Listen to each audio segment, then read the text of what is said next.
Chapter 6. Midwich Settles Down.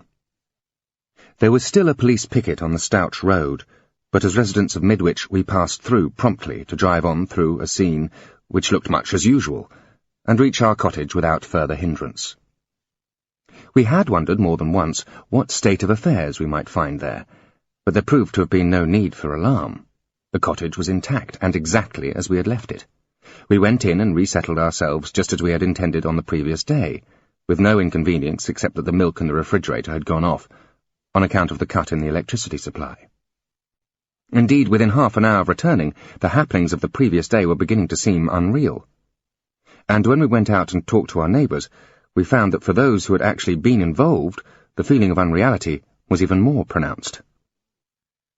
Nor was that surprising, for, as Mr. Zellaby pointed out, their knowledge of the affair was limited to an awareness that they had failed to go to bed one night and had awakened, feeling extremely cold, one morning. The rest was a matter of hearsay.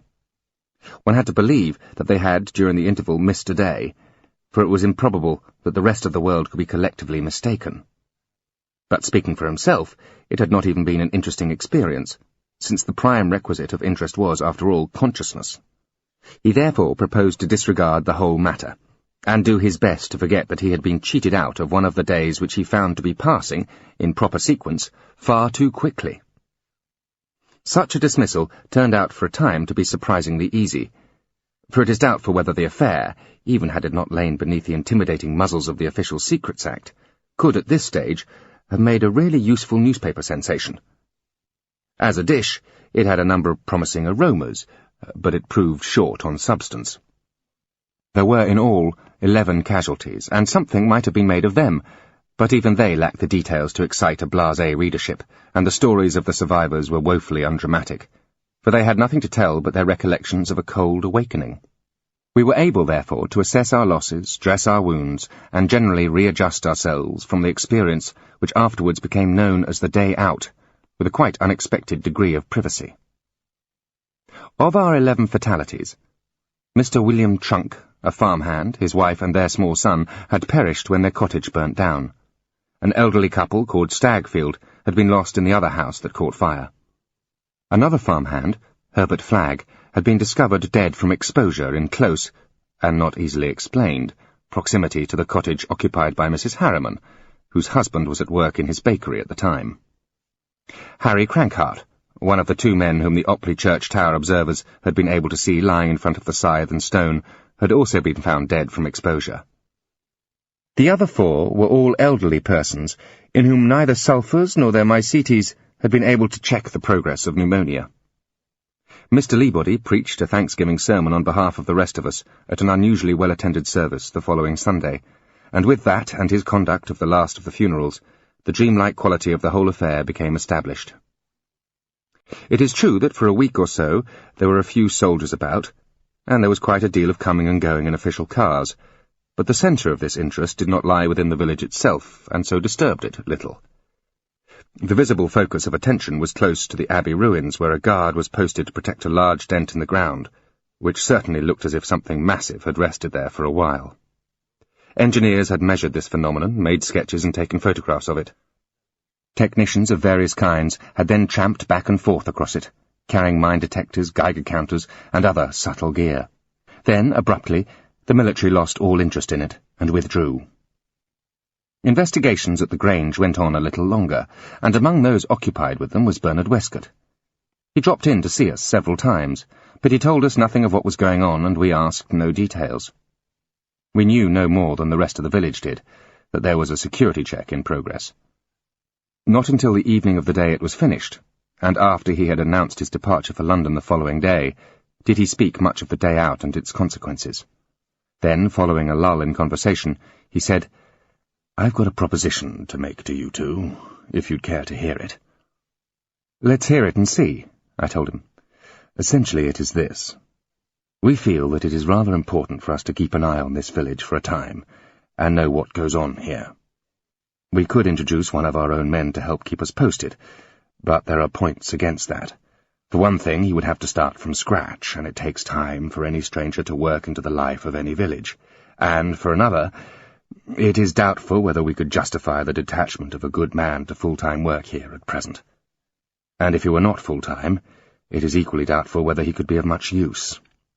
If, on the other hand, we could get someone reliable, who knows the place, and the people to keep us posted on possible developments, it would be more satisfactory all round.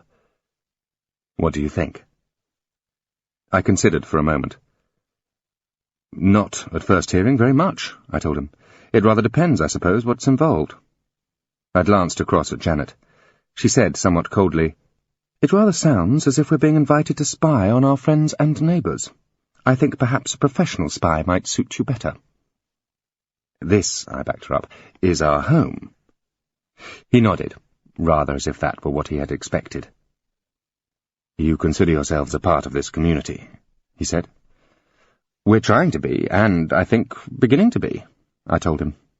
He nodded again. "Good. At least good if you feel that you have begun to have an obligation towards it. That's what's needed. It can well do with someone who has its welfare at heart to keep an eye on it. I don't see quite why. It seems to have got along very well without for a number of centuries. Or at least should I say that the attentions of its own inhabitants have served it well enough." "Yes," he admitted, "true enough. Until now. Now, however, it needs and is getting some outside protection. It seems to me that the best chance of giving it that protection depends quite largely on our having adequate information on what goes on inside it." "What sort of protection? And from what?" "Chiefly at present from busybodies," he said. "My dear fellow, surely you don't think it was an accident that the Midwich day out wasn't splashed across the papers on the day out, or that there wasn't a rush of journalists of all kinds pestering the life out of everyone here the moment it lifted?" "Of course not," I said. "Naturally I knew there was a security angle, you told me as much yourself, and I was not surprised at that. I don't know what goes on at the Grange, but I do know it's very hush." "It wasn't simply the Grange that was put to sleep," he pointed out. "It was everything for a mile around." "But it included the Grange. That must have been the focal point. Quite possibly the influence, whatever it was, doesn't have less than that range. Or perhaps the people, whoever they were, thought it safer to have that much elbow room for safety." "That's what the village thinks?" he asked. "Oh, most of it, with a few variations. Well, that's the sort of thing I want to know. They all pin it on the Grange, do they?" "Well, naturally, what other reason could there be? In Midwich." "Well, then, suppose I tell you I have reason to believe that the Grange had nothing whatever to do with it, and that our very careful investigations do no more than confirm that." "But that would make nonsense of the whole thing," I protested. "Surely not. Not, that is, any more than any accident can be regarded as a form of nonsense." "Accident? You mean a forced landing?" Bernard shrugged. "That I can't tell you. It's possible that the accident lay more in the fact that the Grange happened to be located where the landing was made, but my point is this. Almost everyone in this village has been exposed to a curious and quite unfamiliar phenomenon. And now you, and all the rest of the place, are assuming it is over and finished with." "Why?" Both Janet and I stared at him. "Well," she said, "it's come and it's gone, so why not?" "And it simply came, and did nothing, and went away again, and had no effect on anything?" "I don't know. Well, no visible effect, beyond the casualties, of course, and they, mercifully, can't have known anything about it," Janet replied.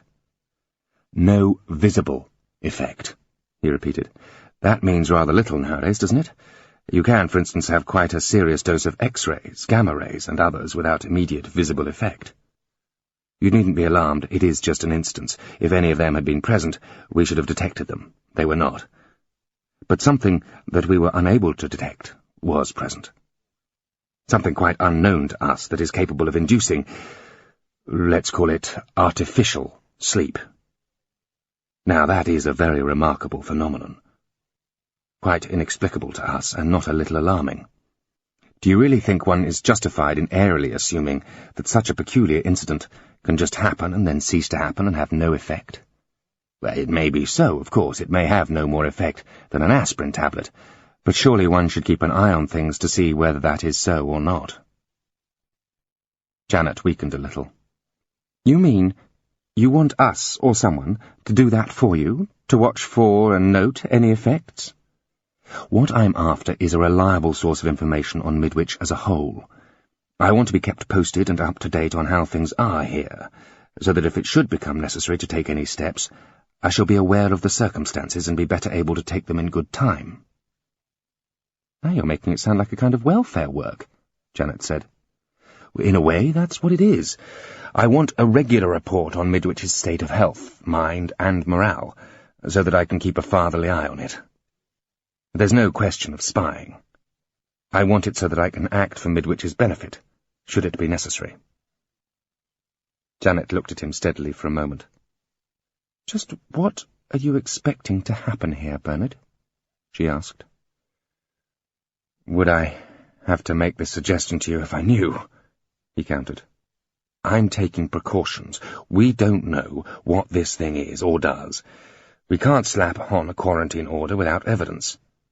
But we can watch for evidence. At least you can. So what do you say? I'm not sure, I told him. Give us a day or two to think it over, and I'll let you know. Good, he said. And we went on to talk of other things. Janet and I discussed the matter several times in the next few days. Her attitude had modified considerably. He's got something up his sleeve, I'm sure, she said. But what? I did not know. And it isn't as if we were being asked to watch a particular person, is it? I agreed that it was not. And it wouldn't be really different in principle from what a medical officer of health does, would it? Not very different, I thought. And if we don't do it for him, he'll have to find somebody else to do it. I don't really see who he'd get in the village. It wouldn't be very nice or efficient if he did have to introduce a stranger, would it? I suppose not. So, mindful of Miss Ogle's strategic situation in the post office, I wrote, instead of telephoning, to Bernard, telling him that we thought we saw our way clear to cooperation, provided we could be satisfied over one or two details, and received a reply suggesting that we should arrange a meeting when we next came to London. The letter showed no feeling of urgency, and merely asked us to keep our eyes open in the meantime. We did, but there was little for them to perceive. A fortnight after the day out, only very small rumples remained in Midwich's placidity. The small minority who felt that security had cheated them of national fame and pictures in the newspapers had become resigned. The rest were glad that the interruption of their days had been no greater. Another division of local opinion concerned the Grange and its occupants. One school held that the place must have some connection with the event, and but for its mysterious activities, the phenomenon would never have visited Midwich. The other considered its influence as something of a blessing. Mr. Arthur Crim, OBE, the director of the station, was the tenant of one of Zellaby's cottages, and Zellaby, encountering him one day, expressed the majority view that the village was indebted to the researchers. "But for your presence and the consequent security interest," he said, "we should without doubt have suffered a visitation far worse than that of the day out. Our privacy would have been ravaged, our susceptibilities outraged by the three modern furies, the awful sisterhood of the printed word, the recorded word, and the picture. So, against your inconveniences, which I am sure have been considerable, you can at least set our gratitude that the Midwich way of life has been preserved largely intact." Miss Polly Rushton, almost the only visitor to the district to be involved, concluded her holiday with her uncle and aunt and returned home to London. Alan Hughes found himself, to his disgust, not only inexplicably posted to the north of Scotland, but also listed for release several weeks later than he had expected, and was spending much of his time up there in documentary argument with his regimental record office, and most of the rest of it, seemingly, in correspondence with Miss Zellaby. Mrs. Harriman, the baker's wife, after thinking up a series of not very convincing circumstances which could have led to the discovery of Herbert Flagg's body in her front garden, had taken refuge in attack, and was belabouring her husband with the whole of his known and suspected past. Almost everyone else went on as usual. Thus, in 3 weeks the affair was nearly an historical incident. Even the new tombstones that marked it might, or at any rate, quite half of them might, have been expected so to stand in a short time, from natural causes. The only newly created widow, Mrs. Crankhart, rallied well and showed no intention of letting her state depress her, nor indeed harden. Midwich had, in fact, simply twitched. Curiously, perhaps, but only very slightly, for the third or fourth time in its 1,000-year doze. And now I come to a technical difficulty, for this, as I've explained, is not my story, it is Midwich's story. If I were to set down my information in the order it came to me, I should be flitting back and forth in the account, producing an almost incomprehensible hodgepodge of incidents out of order, and effects preceding causes. Therefore, it is necessary that I rearrange my information, disregarding entirely the dates and times when I acquired it, and put it into chronological order. If this method of approach should result in the suggestion of uncanny perception, or disquieting multi-science in the writer, the reader must bear with it, the assurance that it is entirely the product of hindsight. It was, for instance, not current observation but later inquiry, which revealed that a little while after the village had seemingly returned to normal, there began to be small swirls of localized uneasiness in its corporative peace, certain disquiets that were, as yet, isolated and unacknowledged. This would be somewhere about late November, even early December, though perhaps in some quarters slightly earlier. Approximately, that is, about the time that Miss Ferrelyn's Ellaby mentioned in the course of her almost daily correspondence with Mr. Hughes that a tenuous suspicion had perturbingly solidified. In what appears to have been a not very coherent letter, she explained, or perhaps one should say intimated, that she did not see how it could be, and in fact, according to all she had learned, it couldn't be.